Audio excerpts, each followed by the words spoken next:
Glória a Deus. Cumprimento os irmãos com a paz do Senhor Jesus. Aproveitar que os irmãos estão de pé, vamos abrir as nossas Bíblias no livro do Gênesis. Gênesis, capítulo de número 11. Enquanto os irmãos procuram, quero agradecer a oportunidade, convite feito pelo pastor Clarismundo, mais uma vez, a confiança de estarmos aqui ministrando a gloriosa palavra de Deus. Desejo também saudar a todos aqueles irmãos que nos acompanham através das mídias sociais. Que Deus abençoe a sua vida, Deus abençoe a sua casa, onde você estiver ouvindo, assistindo este culto, ouvindo esta mensagem, para a glória de Deus. Livro do Gênesis, capítulo de número 11, eu estarei lendo do versículo 1 ao versículo de número 9. Diz a perícope do texto: toda a terra com uma mesma língua. E em seguida, a outra perícope, a confusão das línguas. Versículo 1. E era toda a terra de uma mesma língua e de uma mesma fala. E aconteceu que, partindo eles do oriente, acharam um vale na terra de Sinar, e habitaram ali. E disseram uns aos outros: eia, façamos tijolos e queimemo-los bem. E foi-lhes os tijolos por pedra, e o betume por cal. E disseram: edifiquemos nós uma cidade e uma torre cujo cume toque nos céus, e façamo-nos um monte, para que não sejamos espalhados sobre a face de toda a terra. Então desceu o Senhor para ver a cidade e a torre que os filhos dos homens edificavam. E o Senhor disse: eis que o povo é um, e todos têm uma mesma língua. E isto é o que começam a fazer. E agora não haverá restrição para tudo o que eles intentarem fazer. Eia, desçamos e confundamos ali a sua língua, para que não entenda um a língua do outro. Assim o Senhor os espalhou dali sobre a face de toda a terra, e cessaram de edificar a cidade. Por isso se chamou o seu nome Babel, porquanto ali confundiu o Senhor a língua de toda a terra, e dali os espalhou o Senhor sobre a face de toda a terra. Amém. Os irmãos podem tomar os vossos assentos. Eu não tenho costume, eu não tenho o hábito de colocar tema nas mensagens, né? Mas se eu fosse colocar um tema nesta mensagem de hoje, certamente seria: quando nossos planos se opõem aos planos de Deus. Quando os nossos planos se opõem aos planos de Deus. Existe no meio cristão evangélico, talvez não tão ortodoxo, e igrejas que talvez nós não compartilhamos da mesma doutrina, mas são ditas algumas igrejas cristãs, que elas acreditam em um ensinamento chamado teísmo aberto. E o teísmo aberto nada mais é do que uma crença que acredita que Deus criou o homem. Porém, a crença do teísmo aberto, ela é identificada como um Deus que não participa da história da sua criação. É como um relógio de corda. Como o relojoeiro, ele dá corda no relógio e se ausenta, e o relógio fica trabalhando. E assim acredita o teísmo aberto, como se a sua criação fosse um relógio de corda. Deus criou, ou seja, Deus corda e se ausenta da história, e a humanidade caminha seguindo o seu rumo. Porém, Jesus, ele nos disse: estarei convosco todos os dias, até a consumação dos séculos. Deus, Ele acompanha o detalhe da vida dos teus filhos. Nós não estamos aqui à mercê. Deus, Ele participa da nossa história. O salmista, no Salmo de número 139, ele vai nos dizer que o Senhor é aquele que sonda o nosso coração. Ele sonda o nosso deitar, Ele sonda o nosso levantar, e antes que uma palavra saia da nossa boca, o Senhor já sabe. A Bíblia também vai nos dizer que o Senhor, Ele cuida das aves do céu. E o que dirá então de nós? Olhai para o céu, olhai para as aves que não cegam e não ajuntam em celeiros, e o vosso Pai Celestial as alimenta. O que dirá então de vós? Ou seja, o Senhor, Ele participa da história da sua criação. Nada escapa aos olhos de Deus. O livro aos Hebreus, o autor vai dizer que não há criatura alguma encoberta diante dele. Antes, todas as coisas estão nuas e patentes aos olhos daquele com quem temos de tratar. Ou seja, não estamos aqui abandonados. Nós somos assistidos por Deus. Você, meu irmão e minha irmã, você não está esquecido. Deus conhece aquilo que te aflige. Deus conhece as suas necessidades. A tua oração, ela não tem sido lançada em vão. Deus, Ele tem ouvido a sua oração. E ali no livro do Apocalipse, capítulo 5, versículo de número 8, João, ele vai nos dizer que tinham taças de ouro cheias de incenso, que são as orações dos santos. Ou seja, você, eu, nós não estamos abandonados. O Senhor está conosco. Louvado seja o nome do Senhor. Mas mesmo diante de todo esse amparo, de toda esta garantia da presença de Deus estar conosco, o ser humano, ele tem uma tendência em traçar os seus próprios caminhos e de alguma forma buscar a independência de Deus.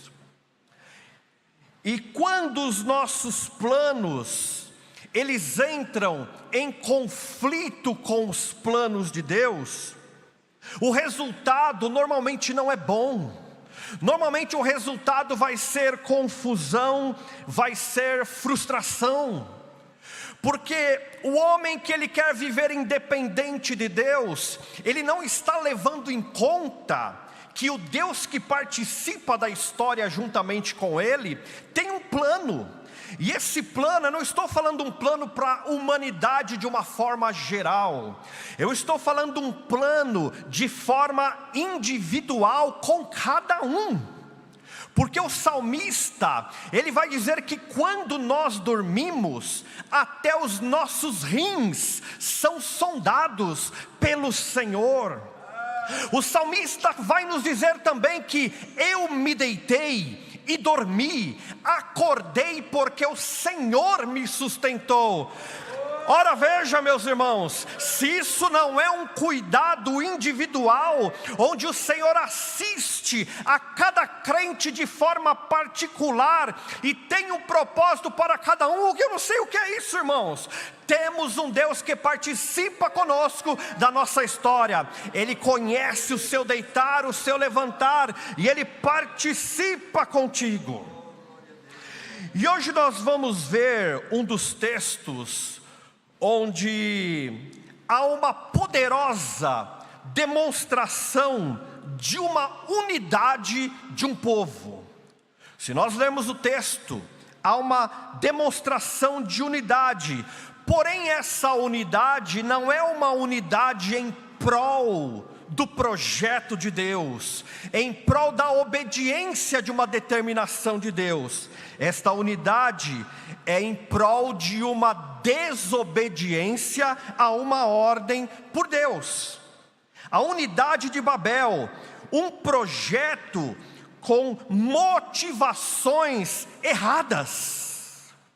E o texto de Gênesis que nós lemos no capítulo de número 11, ele vai nos dizer aqui no versículo de número 4: e disseram: edifiquemos nós uma cidade e uma torre cujo cume toque os céus, e façamo-nos um nome, para que não sejamos espalhados sobre a face da terra.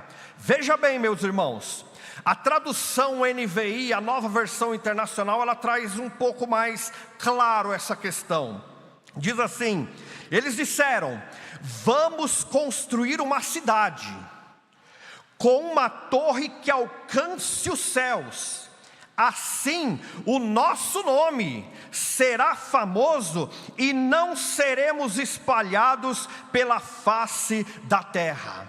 Ou seja, o objetivo aqui no capítulo de número 11 era um objetivo onde eles queriam não a glória para Deus, mas a glória para si. E eles queriam também o quê? Evitar a dispersão. Eles desejavam ficar todos no mesmo lugar, contrariando uma determinação da palavra de Deus, dita ali a Noé, que Deus abençoou a Noé e seus filhos, dizendo: sejam férteis e multipliquem-se e encham a terra. Porém, eles fizeram exatamente ao contrário. Eles basearam a sua confiança não em Deus, mas a sua confiança estava baseada em recursos humanos. Eles se apoiavam nos tijolos, no betume, na força do seu braço, no propósito do seu próprio coração, excluindo Deus do seu projeto. Escute bem, meus irmãos. Hoje, quando nós idealizamos algum projeto alheio à vontade de Deus, quantos, e eu quero me incluir, que estão buscando prosperidade, estão buscando segurança por meios próprios, ignorando a vontade de Deus para a sua vida. Na última ceia, o pastor ministrou um ponto que eu guardei muito no meu coração. Muitas vezes, muitos de nós trabalhamos porque queremos construir alguma coisa, um patrimônio, e trabalha porque tem que conquistar, porque tem que fazer, porque tem que comprar, e trabalha e conquista, aí depois não pode parar de trabalhar, porque tem que trabalhar para dar conta de sustentar tudo aquilo que foi conquistado.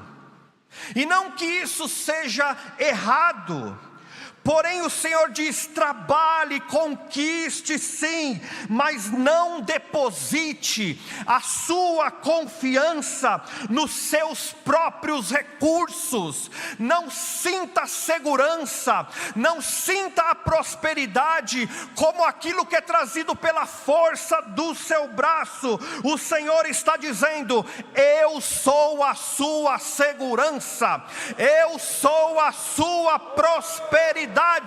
Deposite a sua confiança em mim. Louvado seja Deus.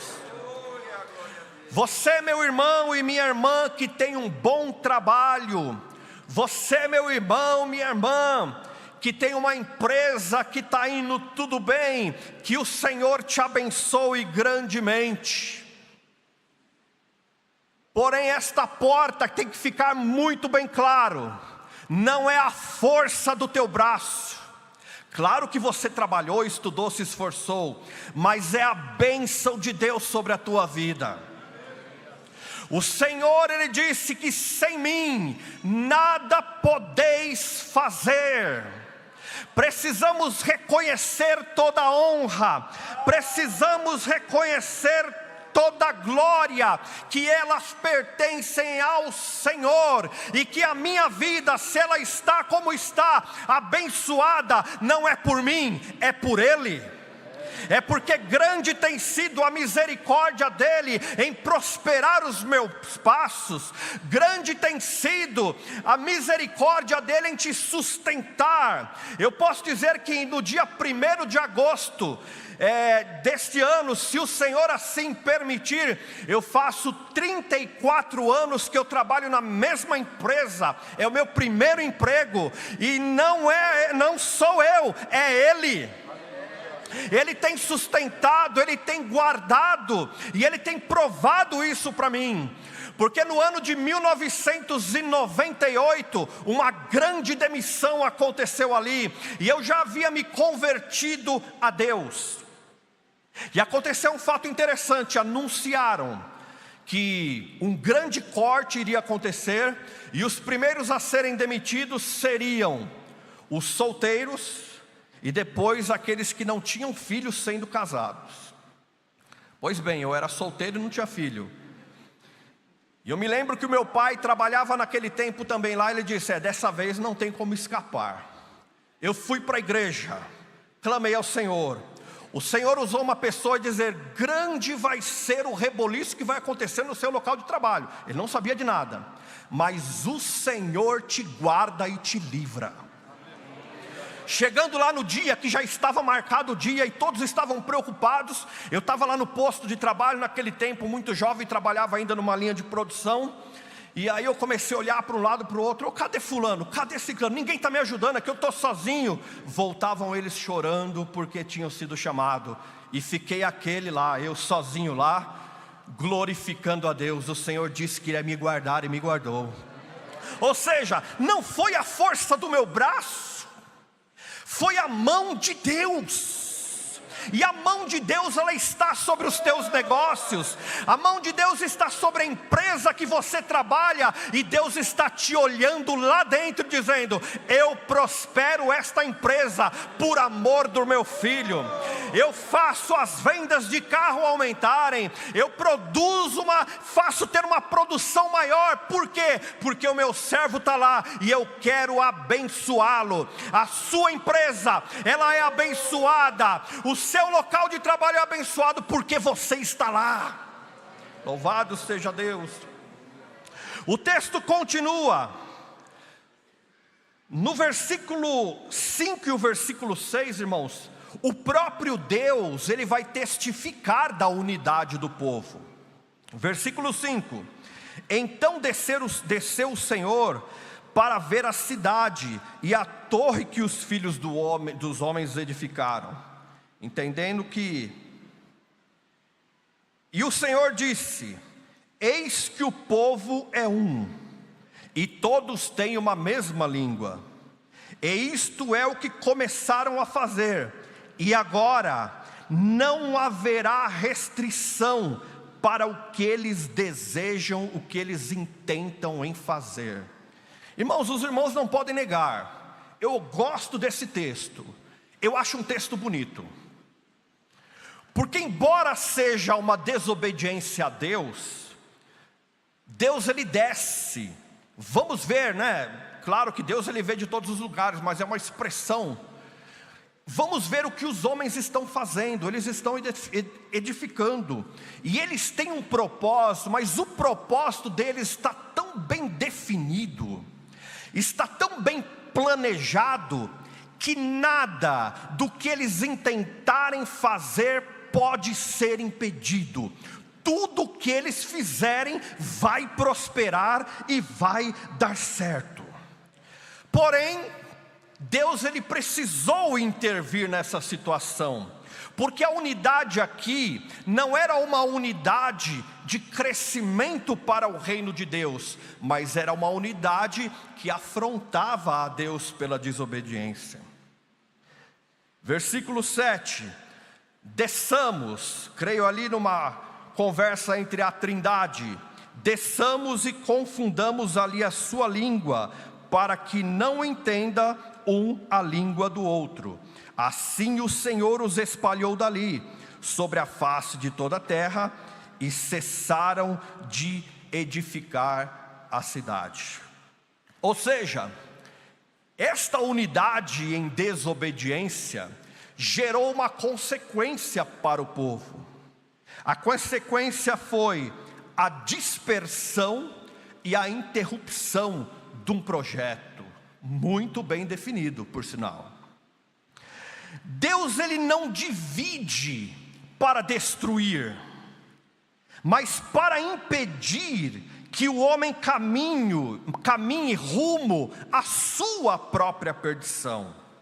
A intervenção de Deus não foi para frustrar simplesmente os propósitos de homens que tinham um plano bem definido, mas foi para que eles não se perdessem, porque o plano de Deus para eles não era esse. Deus, em sua misericórdia, meu irmão, muitas vezes Ele frustra os nossos planos, não para nos entristecer, mas para nos proteger.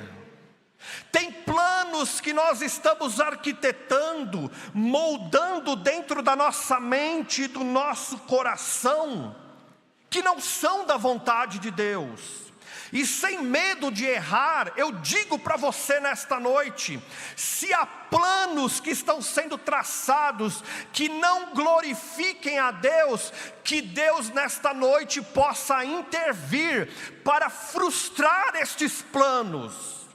Porque estes planos, embora estejam fazendo bem para nós, bem ao nosso ego, e pareçam que é um plano bom, o Senhor pode frustrar os nossos planos, porque os planos dele são maiores do que o nosso, e o seu plano é um plano inferior ao dele.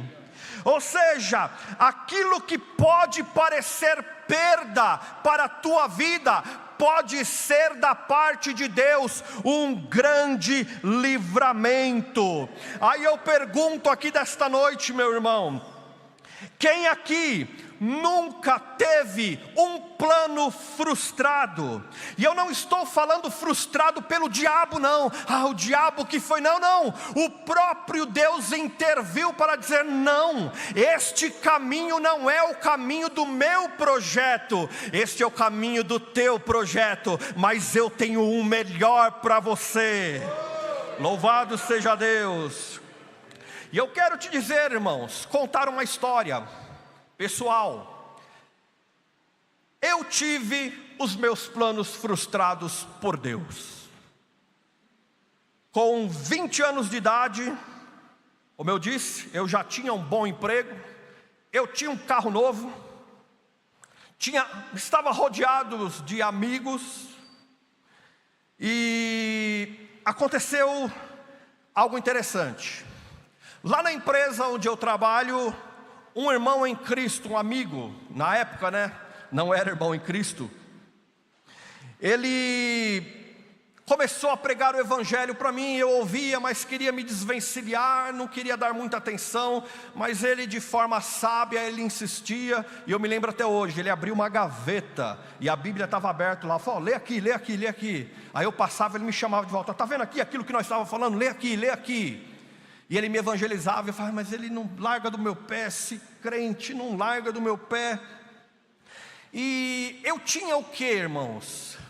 Eu tinha planos, eu tinha projetos, eu tinha amigos, e eu combinava com os meus amigos: nós vamos viajar e vamos para tal lugar, vamos fazer isso, vamos fazer aquilo, coisas boas, coisas não tão boas assim, e estava tudo andando bem, no meu ver, E esse amigo me convidava para ir para a igreja dele, e eu sempre dava aquela desculpa, mas teve um dia que não teve como.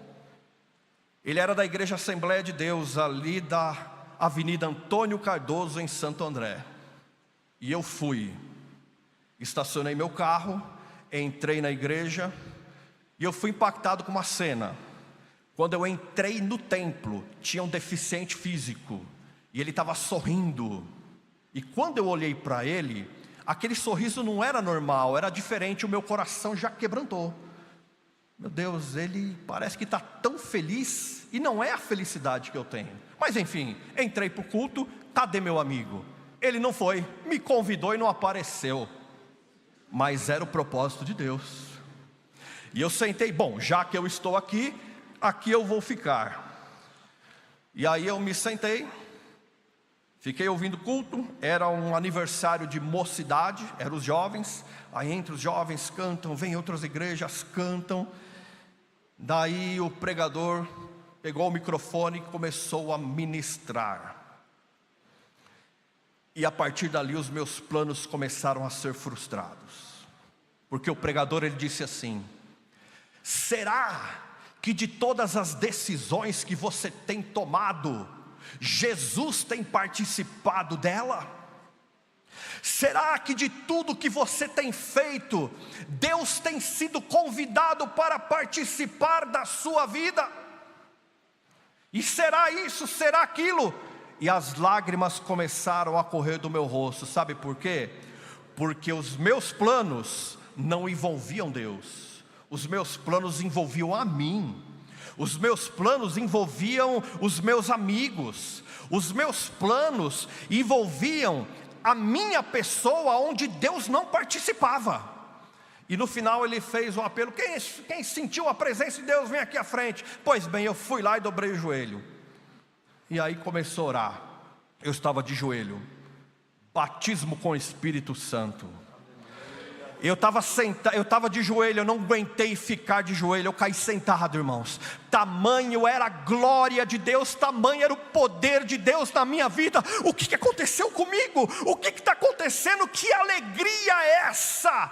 Que bênção é essa que eu estou recebendo? Que línguas são essas? E eu saí dali, e a partir daquele dia, os meus planos, eles não tinham mais lugar para Deus estar fora deles. Mas o Senhor, Ele passou a ser a principal fonte dos planos para a minha vida.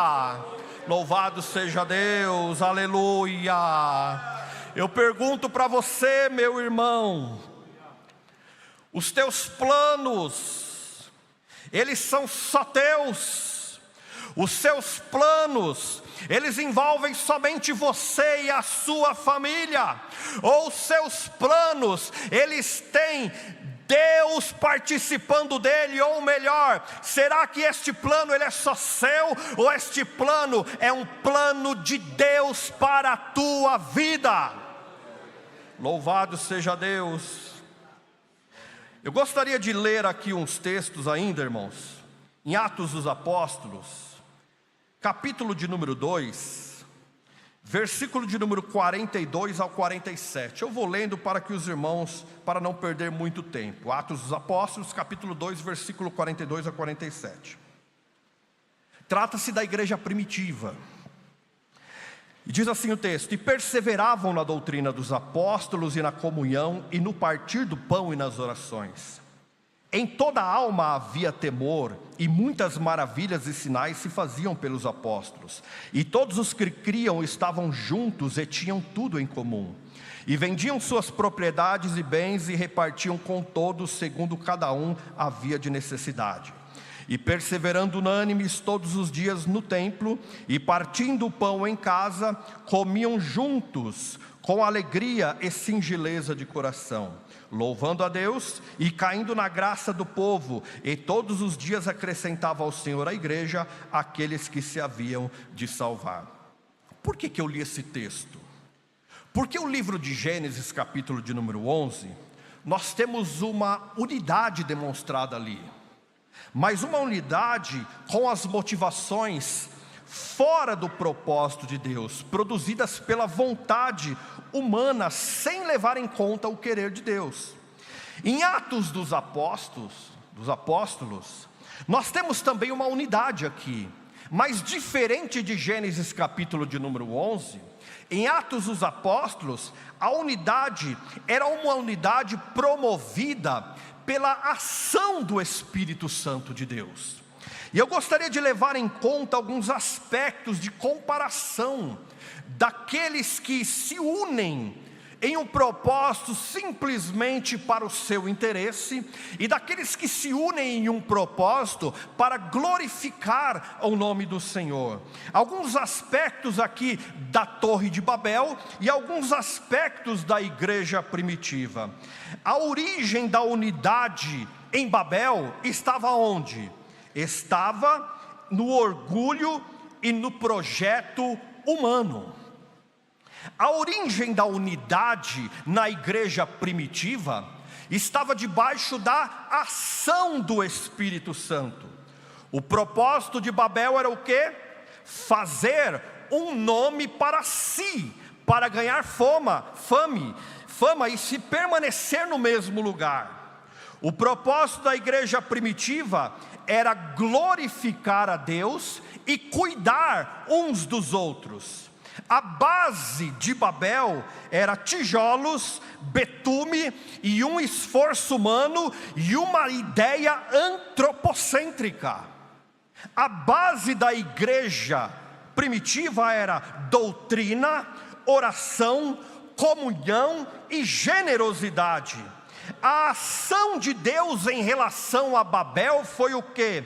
Confusão e juízo para acabar com aquele projeto. E a ação de Deus em relação à igreja primitiva era o quê?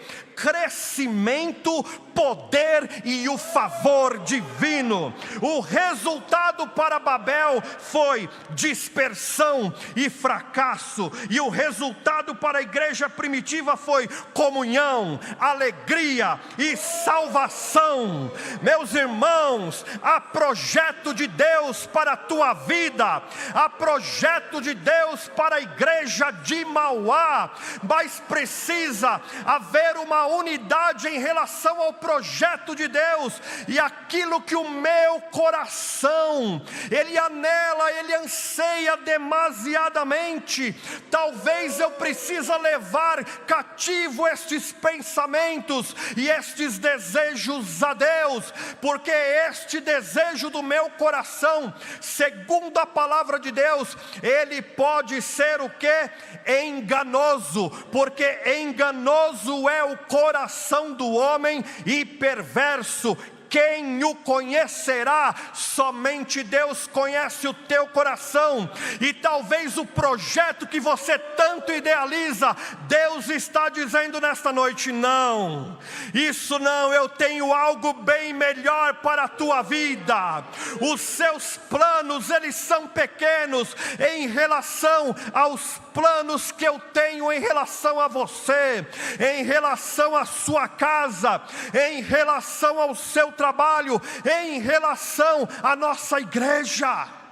Engrandecido seja o nome do Senhor. Será que há alguém aqui, irmãos, nesta noite, que precisa abandonar os seus próprios projetos e se submeter aos projetos de Deus? Irmãos, se eu me afastar dos cultos, se eu me afastar da oração, se eu me afastar da leitura bíblica, eu vou dizer sem medo de errar, boa parte dos desejos do meu coração, eles não farão parte do propósito de Deus. Porque, irmãos, há quem diga, falando sobre a luta da carne contra o espírito, a Bíblia vai nos dizer o quê? Que o fruto do Espírito é o amor, bondade, mansidão, temperança e as 9 qualidades do fruto do Espírito. E as obras da carne são totalmente obras opostas ao fruto do Espírito. E ali ele cita 15 obras da carne e disse coisas semelhantes a essas, ou seja, é uma conta muito maior. Se eu não orar e não buscar e não frequentar aos cultos, os desejos pela obra da carne, eles podem se sair sobre os desejos do fruto do Espírito. E daí, os desejos do meu coração passarão a não ser mais desejos do coração de Deus, mas desejos das minhas paixões e desejos. E sendo assim, os projetos que nascem neste período no meu coração, provavelmente são projetos reprovados por Deus, porque eles estarão levando em conta aquilo que satisfaz o desejo da minha carne. E quando você ora, você busca, você frequenta os cultos, você está em intimidade com Deus, você percebe que muitos destes planos que foram traçados, quando a carne estava se sobressaindo, você pensa assim: como é que eu pude pensar aquilo? Como é que eu pude planejar aquilo? Aquilo é totalmente contrário à vontade de Deus. Deus, Ele nos convida nesta noite a buscarmos a sua presença em oração. Deus nos convida nesta noite a termos um relacionamento com Ele, para que o desejo do nosso coração, ele esteja cada vez mais próximos e mais equiparados com o desejo do coração de Deus, e não venhamos ser pegos de surpresa, como lá em Babel, sendo necessário Deus frustrar os nossos planos, porque não é isso que eu tenho para ti. Louvado e engrandecido seja o nome do Senhor. A palavra de Deus vai nos dizer: entrega o teu caminho ao Senhor, confia nele e Ele tudo fará. A palavra de Deus, ela nos, de certa forma, ela nos conforta, mas ela também nos confronta. E eu fiz uma pergunta e eu gostaria de repetir essa pergunta: será que nesta noite muitos de nós não precisa abandonar os seus próprios planos para se submeter ao plano de Deus? Eu fiz isso há mais de 20 anos atrás, mas eu confesso que no meio do caminho, irmãos, muitas coisas vão acontecendo. E nós que somos crentes e vamos caminhando ano após ano, o nosso coração, se nós não vigiarmos, nós podemos voltar a planejar como planejaram lá em Babel. E aí Deus precisa frustrar os nossos planos para nos trazer para o centro da sua vontade. Eu gostaria de perguntar nesta noite a todos os irmãos que aqui estão, ouvintes da palavra de Deus, você que nos acompanha também através das mídias sociais, o Senhor, Ele quer assumir este posto dos planos, e Ele tem planos melhores do que os teus.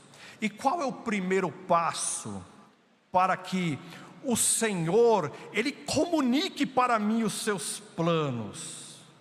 Porque Jeremias, ele já disse: clama a mim, responder-te-ei, anunciar-te-ei coisas grandes e firmes que não sabe.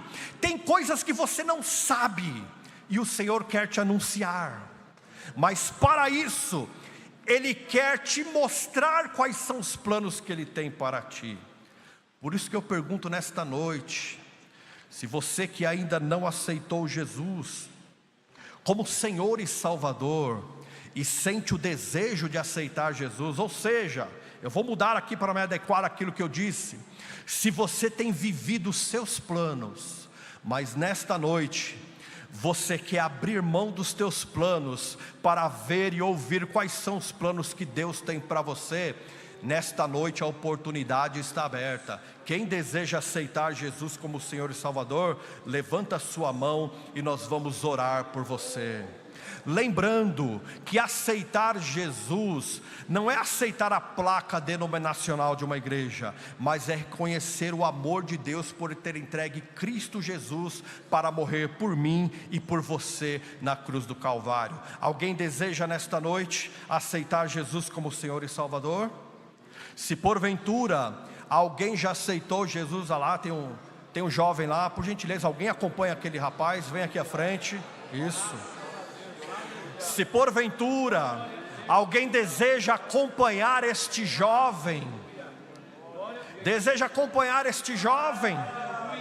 e você tem até aceitado um dia Jesus e tem se distanciado dos caminhos do Senhor, mas nesta noite sente o desejo de uma reconciliação, sente o desejo de mais uma vez dizer: Senhor, os meus planos não, agora são os teus.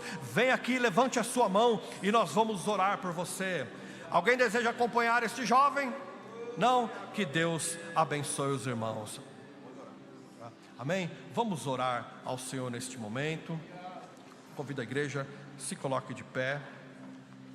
Oremos ao Senhor para que o Senhor abençoe a decisão deste jovem por entregar, os seus planos. Senhor, eu quero os teus planos e não mais os meus. Vamos orar para que o Senhor possa abençoá-lo e sustentá-lo na sua presença. Oremos. Amado Deus e eterno Pai, te louvamos e te agradecemos por estes momentos. Eu peço, Senhor, te agradeço pela vida deste jovem que aceitou a Ti como Senhor e Salvador.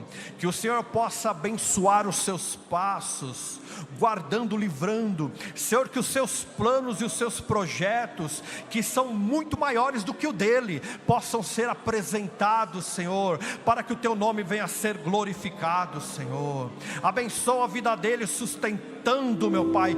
Cuida dele, cuida da sua família, dá forças, condições espirituais, Senhor, de tudo aquilo que possa querer se levantar para que ele revogue esta decisão. Mas o Senhor está aqui e nós também para ajudá-lo, para a glória do Teu santo nome. Amém. Que Deus abençoe os irmãos. Amém.